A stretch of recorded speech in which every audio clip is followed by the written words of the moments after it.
I can just mention, especially for Kenya and for instance, Chile, Bolivia, Peru. From our side, it's kind of it's slow. In Australia, one of the main focuses maybe you guys will aware of my country situation that Russians always said about Russia that which is something that we still in Latin America lack. And Italy is quite behind from this point of view, I think. Number one and number two, leaving behind the United States and the developed country, the US, is actually falling behind a country that's considered developing, Cuba. China has involved Pakistan and other African countries, Russia, and so last time we invited young people from around the world to share their understanding on development, and in this video this time we're going to take a much deeper dive into different aspects of development and also talk about how to promote global development. So let's take a deep dive.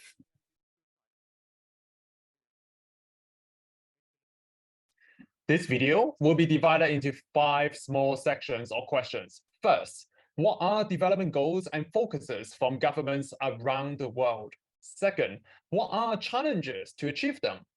Third, any interesting or good practices in global development? Fourth, ideas and solutions proposed by young people to make development a reality.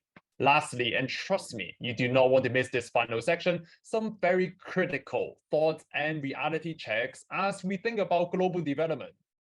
So, to kickstart, I ask young people from around the world what is on the development agenda of their governments and how they view development from their national perspective.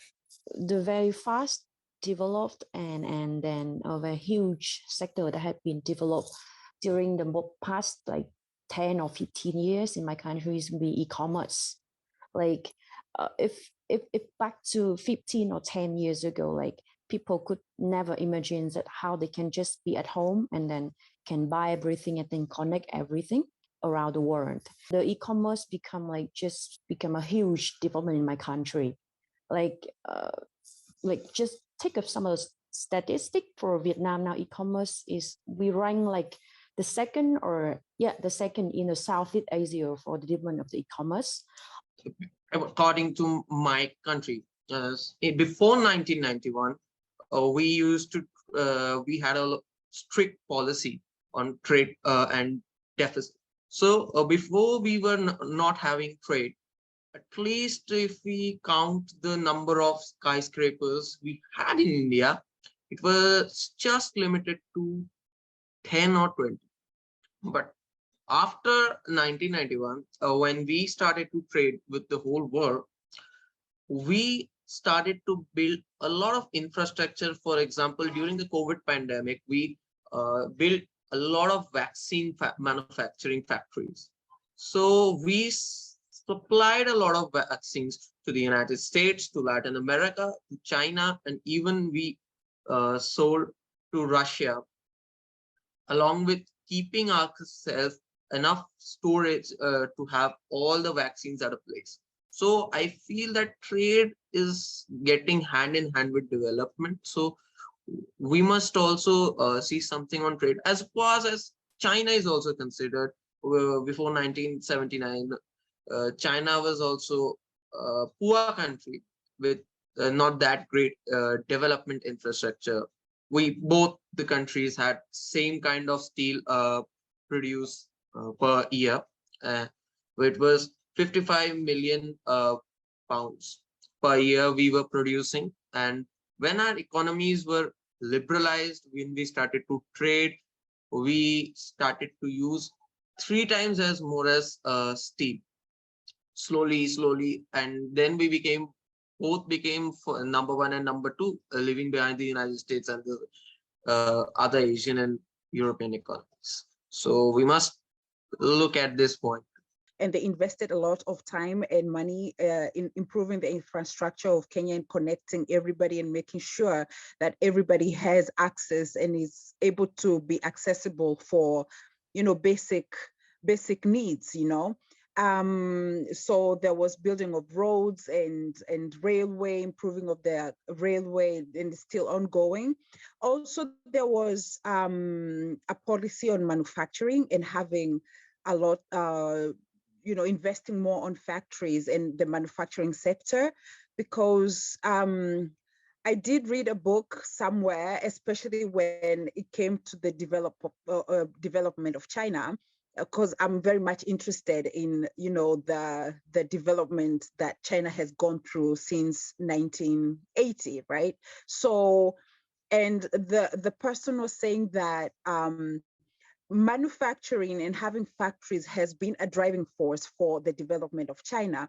And maybe that is what Africa as well will require, it will need. It will be maybe the next manufacturing center of the world, because even though Africa right now is relatively underdeveloped, but that means it has the most room for growth and development. So I think manufacturing can be something that we can look at. And of course, Africa has a lot of resources, so they will not need to import many raw materials because they already have them there. So it will be easier and cheaper for them to develop and have the manufacturing industries that are required. So that means that there's going to be more growth. Somewhere else that maybe needs to be improved is the housing and just the providing of basic necessities for those who are in drought-stricken or poverty-stricken areas, and reaching out to them, the accessibility to them. I think this goes on to everywhere in the world, because there are people who live quite far from urban areas and they have no easy access to them. So I think that's something that is important to consider. For instance, Chile, Bolivia, Peru, we are producers of copper and minerals. And if we share that, we could make some incorporation, innovation. We have not the technology to make, we just produce the copper as primary resource and we export it, but we don't do stuff or things with copper. So if we could, it could be good that more advanced, more developed countries could teach us or get us the technology to do that, and in a way of collaboration with these countries that share those exportations, and could work in that way. There are other advances for making minorities more relevant. For instance, indigenous people that are minorities in our country, we are improving their languages, their original languages, because here in Latin America, we don't only speak Spanish.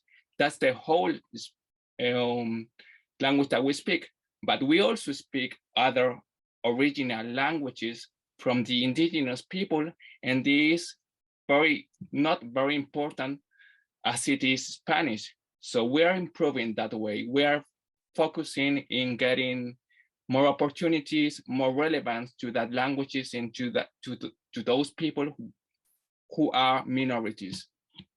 That's a way of development too.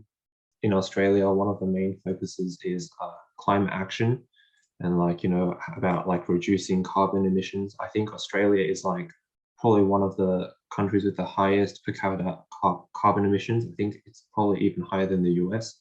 I'm not too sure, but yeah, but for a country that's very relatively lowly developed, I don't know, some of the ones in Africa or the Middle East, I don't think they would put climate action on the top of their list. I think that they'd be more focused on health or eradicating hunger and famine.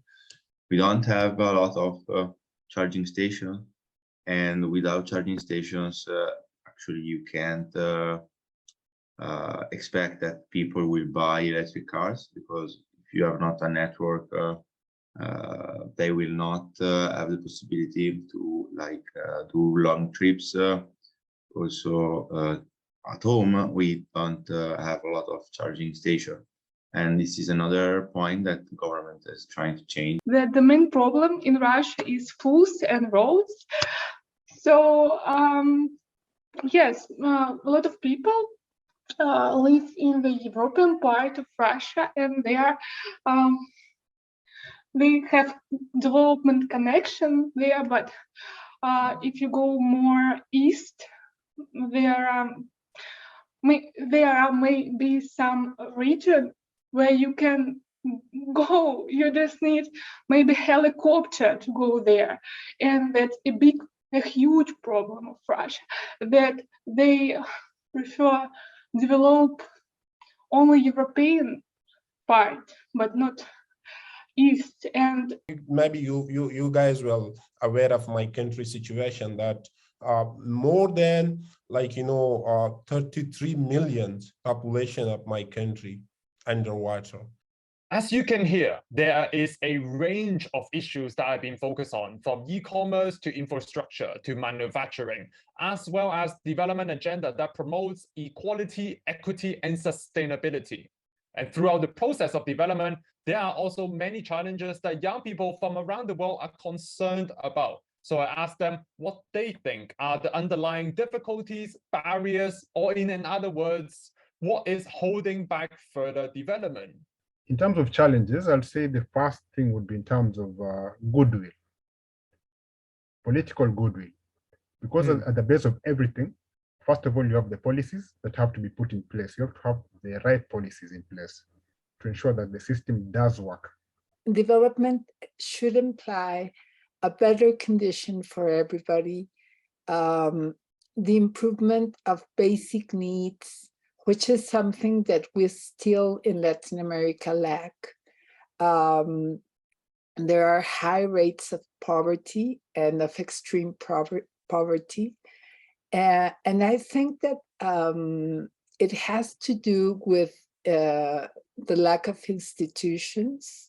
Being bold to innovate, I think that this is something like a strain in our countries. We, I think, do more or less well in goal setting. We know what we have to do in order to have a better society and to better serve citizens. But I think that we are not so courageous as to pursue innovative ideas. I think that's like something that holds us back. Slowly growing, but there is not enough. There's not enough technology to kind of help that sort of innovation. Whereas looking at China at the moment, there's like a lot of innovation. Like, let's say, for instance, like even calling a car, a cab, and all of that. You have that. You have COVID tests done for free every day. Whereas for us, it's like you have to pay $300 every single day if you want to do a COVID test. So we're not at an efficient and sustainable way of like having much more innovation, which I think for us would be much more better, having other countries also help in like financial investments and trade and all of that, because that kind of brings that perspective of like problem solving in unison and globalization. Right now, we are amazed by the speed of the legal aspects and the concreteness that they can put in a paper, an agreement, for instance. For us, it's a long time, and we're sorry for that. We would like to have a legal system more agile, but it's not. Our university, it goes really with careful. It's very careful and very, I don't want to say slow, but it takes time in our university to get an agreement done, and that stresses the possibilities of collaboration. Global security, I think that is the major issue. The relations between countries is ultimately going to shape and determine whether we're successful with the SDGs or not. We're not very concerned about global security, internet security, because it's not a thing here. the thing of security here is the personal security. If, for instance, if you go in the street, you could be stolen by someone, by a robber, you know. And another way to see security, for instance, at least in Latin American countries, is the fight against drugs. The impact of the development and the local community health, and the kind of challenging, like suppose you are going to build a bridge or to a road or a kind of like, you know, big building. So of course you are going to like, you know, cut so many trees, you're destroying the ecosystems. And then for that, we don't have actually any answers. And then there is a lot of like, you know, the gases and the toxic material mixing with the water, and then automatically people using those water. So like, you know, it's very important whenever you are running any project, especially in developing countries, we need to evaluate. In bounds with the city center and the rural areas and the overall wealth of the country is what shapes the development stage. Okay, so there are 3 points really that I got out of this. First, implementation is key. Good policy are only the first step, but gathering political influence to turn good policies into reality is what will make the difference. The second point is that a new way or innovative way is needed to address development issues, whether it is from developing technology or financial investment or even legal framework to accelerate collaboration. Third, security is also something that we cannot ignore, right? This includes both global security or personal safety, or even potential damage to the local community and ecosystem. However, of course, it is not all doom and gloom. There are plenty of good examples and good practices that young people look up to as well. But this video is getting a little bit too long, as I'm trying to keep each of the video around 15 minutes. So I'm going to split this deep dive video into 2 halves. So coming up next, when young people from around the world are going to talk about some of the good practices they see, what ideas they have to promote development both locally and globally. And as I mentioned at the very beginning, a few of the young people raise some very challenging and very critical questions as we explore this important topic of development. So see you in the next episode. And if you like what you are seeing, subscribe and follow Youth for Global Dev on social media. And I would love to continue this conversation with you in the comment section. Before we say goodbye, let me once again thank all the participants of the Zoom discussions and the pilot initiative, as well as Tsinghua University, Global MOOC and Online Education Alliance, and the Global Hybrid Course China's Perspective on Global Development Initiative, led by Professor Yang Bing of Tsinghua University. Until next time, see you.